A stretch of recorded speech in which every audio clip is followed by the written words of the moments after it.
there, it's Carol Ann, Queen of Scraps, coming to you from Cambridge, New Zealand. I'm an independent Stamping Up demonstrator here. And I'm doing a recording. I've missed a few of my blasts from the past and I want to catch up. And this is also going to be the Conquer the Scrap Pile card for my March newsletter. So, this is a blast from the past, but it's not so very old. It's only about 3 years old. It was a celebration paper. It had lots of different berries on it, and I think it's rather lovely. I did actually make one with some papers I had out from yesterday, and I've made the same style card with some current things with the Stargazing Suite. I'll leave this one here so maybe you can see it. I've changed my setup here a little bit, so I'm not quite sure what you're seeing. I hope this is all working for you. Okay, so this, I've seen this design around a bit. It's been a popular one, and it's called, I've seen it called Missing Middle, which I guess does describe it, but it doesn't really sound like a very glamorous name to me, so I think we need to come up with a better one.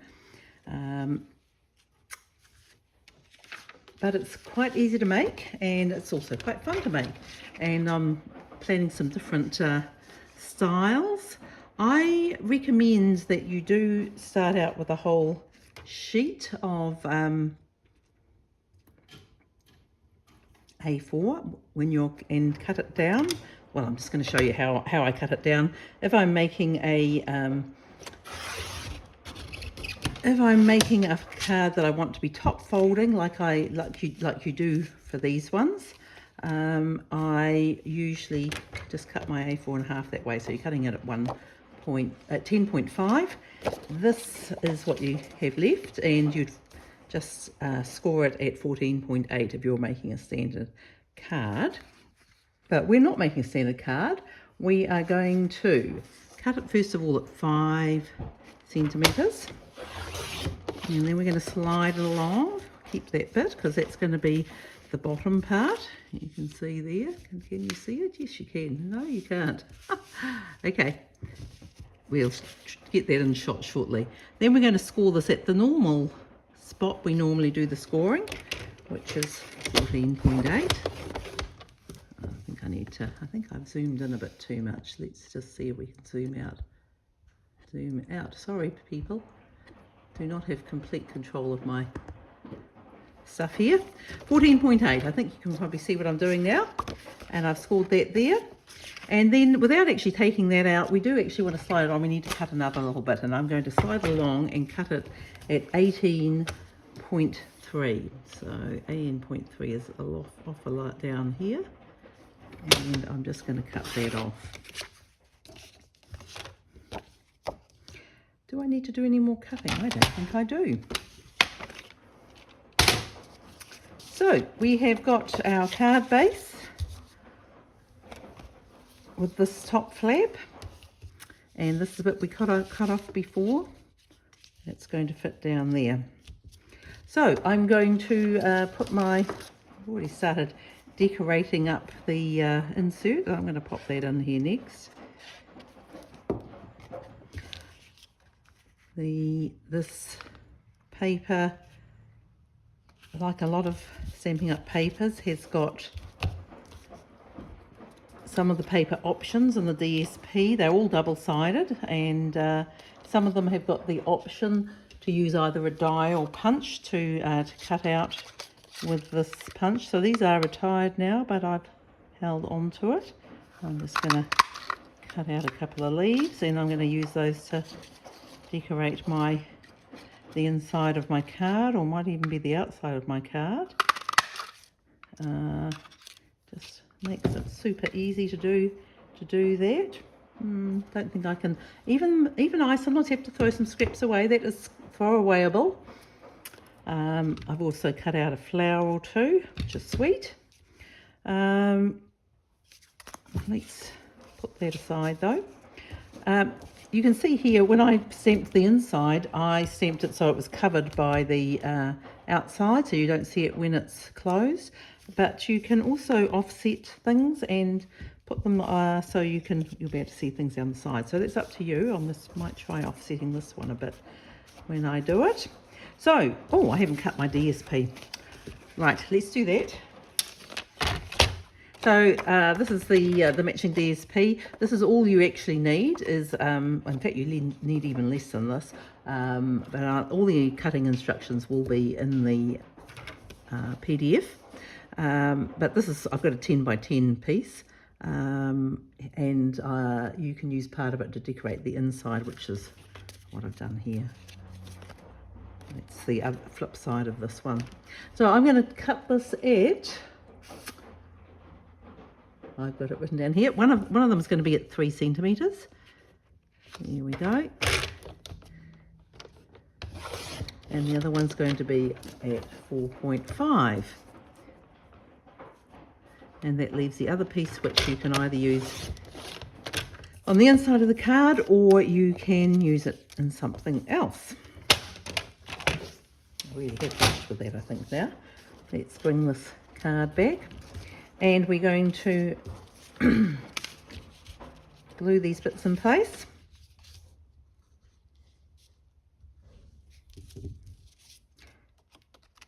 So,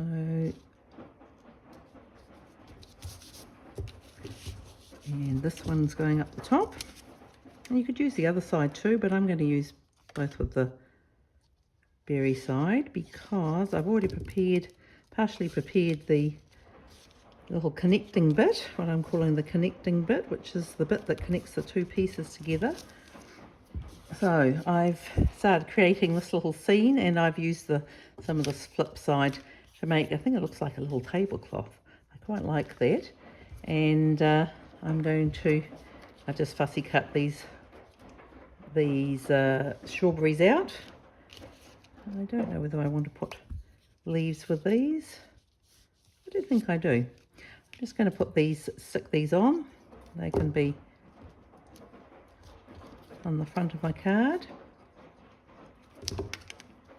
So I've used a die, but I've also used a rectangle that I've just cut out. And so you don't need to have a fancy die to make this. I did use that in my previous card. I've used something from the Poetic Expressions, but it's also quite possible just to make it this way. So I'm just lining those bits up, so this bottom part is going to line up with the base of the card. And I'm just going to line this up, and I think I might just offset this a little bit. I just need to see if my phrase is going to fit in there. One moment. Caller. So I have my strawberry. Here's my strawberry. So again, this is retired, but it still matches in with the DSP. So and also strawberries are great. So we do have a hello there, which is quite little. And we also, that was so sweet of you, which I thought was nice. So that might fit in that spot. Let me just see if it's going to.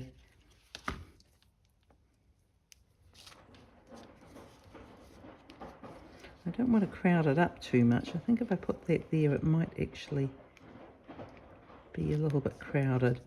So maybe that isn't going to work. I might just put that something on the outside. Okay, so let's just stick this down. I might just make it more central in that case. And I'm just going to put a bit of glue at the top here. Maybe a little bit more than that, because it does have to hold it together. And double make sure that this is lined up. And I'm just going to stick that down there, making sure it's where I want it to be. Needs to slide over a tiny bit.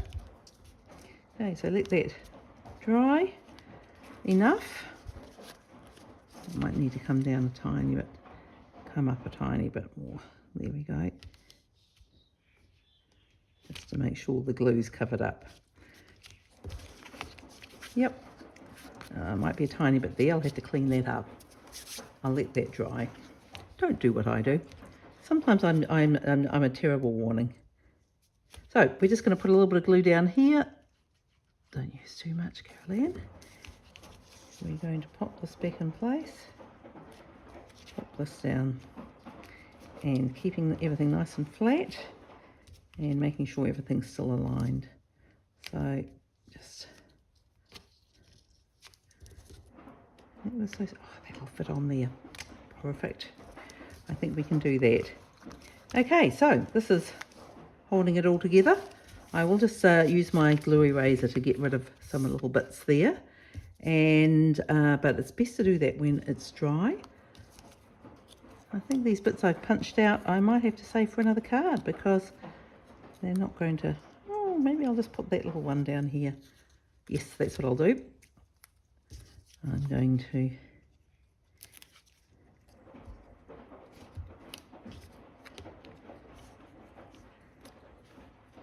I'll just decorate the inside. So this is another way of using up your DSP in an attractive way, and that's using it to decorate the inside of your card, and also using it as a background. So you can see just using a little bit as a background there does look attractive. I guess I need to do the stamping.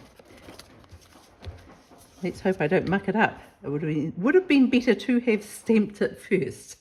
But give me a moment and I will get this done. I'm going to stamp it in garden green, I think. So the colours here, we've got Poppy Parade and garden green. I think pretty much most of the colours in this DSP, except the rich raspberry, which isn't really a feature in this one. Most of them are still current. Oopsie, did I bump that? Yes, might have bumped that. That was so sweet of you.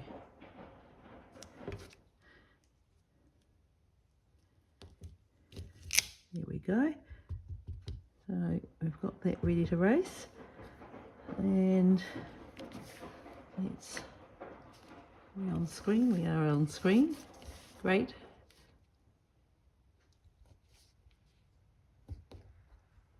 There's a little bit of change in. Perfect.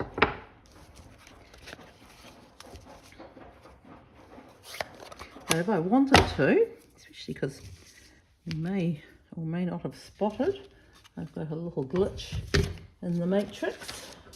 One more thing we can punch out.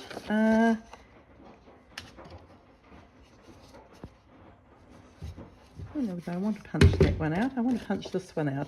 So to get access to these things, you will have to snip down a little bit, and that's what I'm going to do here. And these other little bits I can use. I've never really seen blue strawberry flowers, but have to do it the other way. This is meant to be a quick video and I'm having trouble. Partners. So, I'm going to show you another little trick. If you, I need to get that in the punch and it has to go in that way, but it's orientated that way and I've had to cut bits off. So just use a little scrap of paper. I'm just going to find something for my rubbish bin. Okay, so we're just feeding this down. Just made that a little bit more stable. And so we can manipulate it into position. Now we will have to cut off the calyx, unfortunately, but not to worry,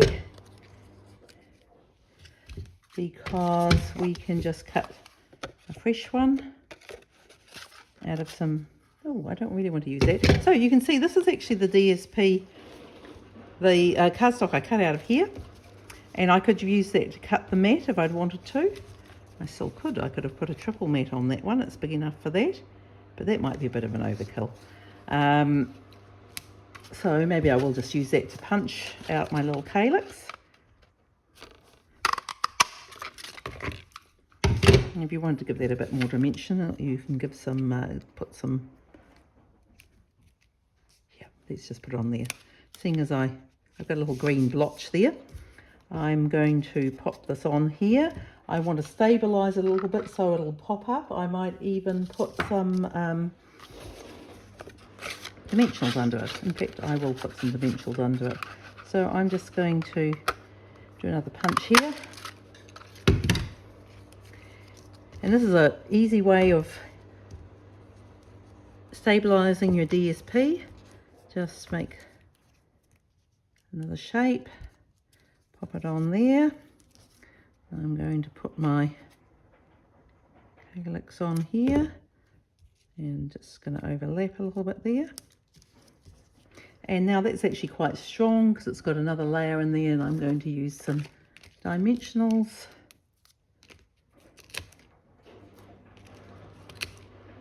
There we go, to pop it up, and it's just going to overlap those ones that are already there and just give some nice dimension to the card. I might just layer it up a little bit that way. There we go, that was so sweet of you.